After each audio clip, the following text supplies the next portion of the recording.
En esta nueva aventura visitamos el antiguo cuartel del Mariscal Francisco Solano López en la ciudad de Humaitá, hoy convertida en museo.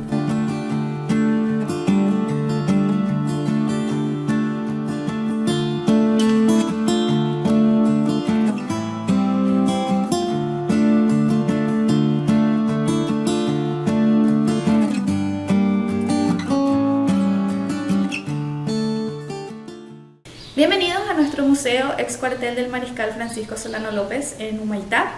Esta es nuestra segunda sala. En esta sala tenemos una pequeña exposición fotográfica. Son fotografías que fueron tomadas en la época de la guerra en Humaitá y alrededores. La que siempre solemos resaltar es la fotografía de nuestra iglesia en ruinas, que nos muestra cómo quedó exactamente la iglesia después del bombardeo que sufrió la fortaleza de Humaitá durante la guerra de la Triple Alianza. Un bombardeo que comenzó en agosto de 1867 y fue casi constante, digámosle, hasta el abandono de la fortaleza de Humaitá en julio de 1868. En la fotografía se puede observar cómo quedó exactamente la iglesia después de este bombardeo. Nuestra iglesia fue la primera iglesia construida acá en Humaitá. Su santo patrono fue San Carlos Borromeo, cedido al pueblo humaiteño por don Carlos Antonio López. La iglesia se construyó acá con el objetivo de cumplir con la visión que tenía don Carlos Antonio López sobre este Paraguay próspero, un Paraguay lleno de abundancia. Las dimensiones de la iglesia eran monumentales para ese entonces. Tenía aproximadamente una envergadura de 40 por 60 metros. Tenía 3 torres. La torre principal, la del medio, medía 40 metros de altura y las otras 2 aproximadamente 35 metros cada una. Era muy grande y simbolizaba justamente este Paraguay próspero. Se inauguró el 1 de enero de 1861 y en agosto del 67 comienza el bombardeo en Humaitá. Un bombardeo que tiene por objetivo las torres de la iglesia, debido a que era la única edificación alta que se veía a la distancia de la cual fue bombardeado Humaitá desde el río. Nuestro museo fue el cuartel del Mariscal López, el cuartel general del Mariscal López acá en Humaitá. Lastimosamente la construcción ya no es original. En su momento sobrevivió a la guerra con algunas refacciones, pero nosotros acá en Humaitá tenemos el río muy cerca y somos muy propensos a inundaciones. Entonces hubo una gran inundación hace tiempo, en 1983. Esta inundación destruyó prácticamente todos los vestigios que habían quedado de la guerra acá en Humaitá, a excepción de la ruina de la iglesia. Y entre estos vestigios destruidos estaba el cuartel original del Mariscal López. Luego de que terminara la inundación, ciudadanos ilustres de Humaitá se organizaron y comenzaron los trabajos de reconstrucción. La última restauración que se hizo a nuestro museo fue en 2004 y se construyó a modo de réplica lo que hoy en día es nuestro museo. Está exactamente en el mismo lugar, exactamente con las mismas dimensiones, y se volvieron a utilizar algunos materiales rescatados del original, como por ejemplo los ladrillos del piso. El resto es réplica. Las paredes son de material resistente, simulando en el revoque ser paredes de adobe. Y nuestro techo también es réplica del original, hecho por los mejores artesanos de Humaitá. En esta sala tenemos una recreación de lo que fue una de las defensas más importantes construidas acá en Humaitá durante la guerra. Esa es la Batería Londres. Lastimosamente, nuestra Batería Londres original fue destruida durante la guerra, como estipula textualmente el Tratado Secreto de la Triple Alianza en su protocolo, que dice que las fortificaciones de Humaitá deberán ser demolidas. Cumpliendo esto, la Batería Londres fue destruida. Con el tiempo, sus ruinas fueron destruidas también, y la erosión que produce el río Paraguay en esta zona se encargó de llevar absolutamente todo. Hoy en día no quedan ni sus cimientos, lastimosamente. Entonces por eso en nuestro museo tenemos una recreación de lo que fue con nuestro cañón, el soldado artillero, las balas de cañón y nuestra ventana simulando tener una vista al río. La batería Londres se construyó acá en Humaitá por ingenieros ingleses que fueron contratados por don Carlos Antonio López. Por eso se llama batería Londres. Tenía una longitud aproximada de 150 metros y una altura de 6 metros. Fue una de las defensas más importantes. Estaba diseñada de tal modo que cuando el bombardeo enemigo caía sobre el techo en cierto ángulo podía rebotar, evitando explotar sobre el techo de la batería. Acá podemos observar una pequeña clasificación de los proyectiles, las balas de los cañones, siendo los que están en la parte superior balas del ejército paraguayo de naturaleza esférica fabricadas en la fundición de hierro de Huicuy, la rosada. Este tipo de balas eran poco aerodinámicas por el diseño que tenían, pero era lo que había en ese momento y con lo que se resistió 5 años de guerra. Por otra parte, las balas de los aliados eran lo más moderno en ese momento, compradas de potencias del mundo, principalmente Inglaterra. Su diseño estriado era mucho más aerodinámico, tenía mucha mayor distancia y precisión y son los que más se encuentran en esta zona en Humaitá debido a que fuimos bombardeados durante muchísimo tiempo. Estas 3 balas en particular fueron encontradas selladas, no explotaron en su momento hace más de 150 años. Y así es como se observa cómo quedan las balas después de explotar. Son esquirlas de balas que sí explotaron. Acá tenemos nuestra maqueta de la batalla de Curupaytú.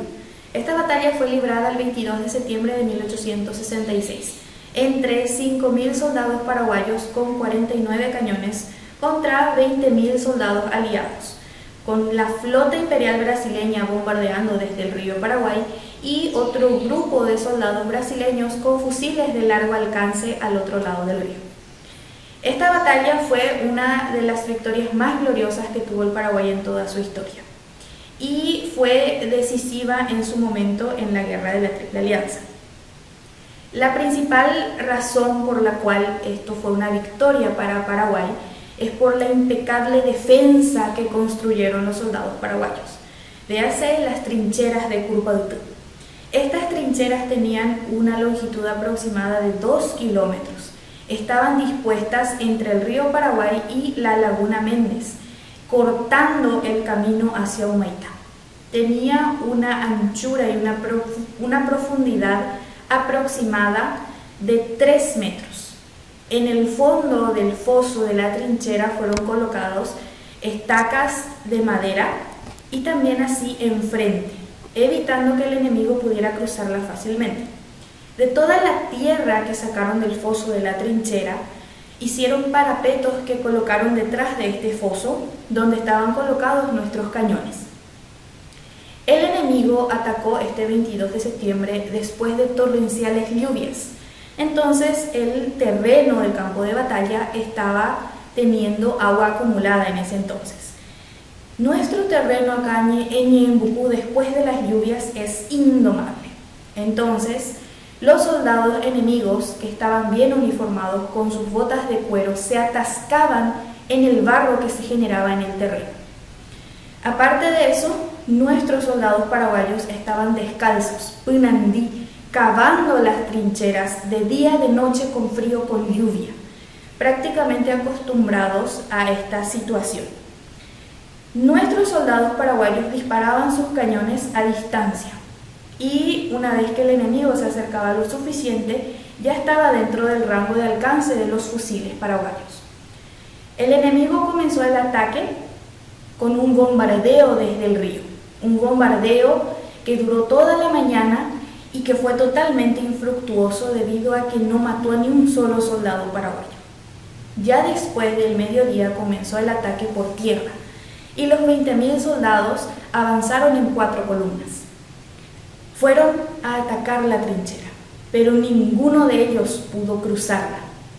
Para las 4 de la tarde de ese 22 de septiembre, los jefes enemigos ya dieron la orden de retirada y los soldados se retiraron. A las 4:30 en el campo de batalla solo quedaron los cadáveres de los muertos y los heridos.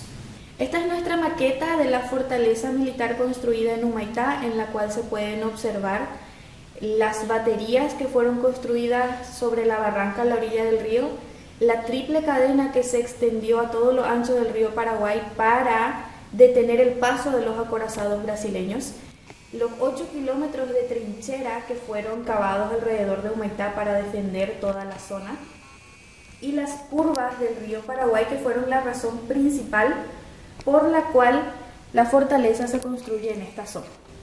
En la maqueta se observa la ubicación relativa desde la cual la iglesia fue bombardeada. Este bombardeo comenzó aproximadamente el 15 de agosto de 1866.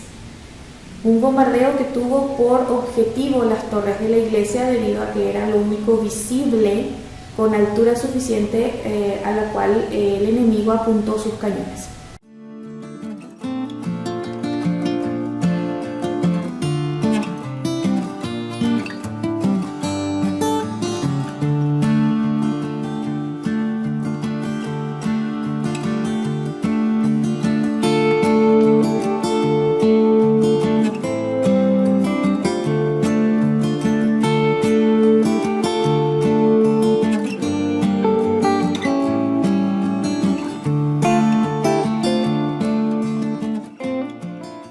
Les invitamos a que se animen a visitar Humaitá y nuestro museo ex cuartel del Mariscal Francisco Solano López.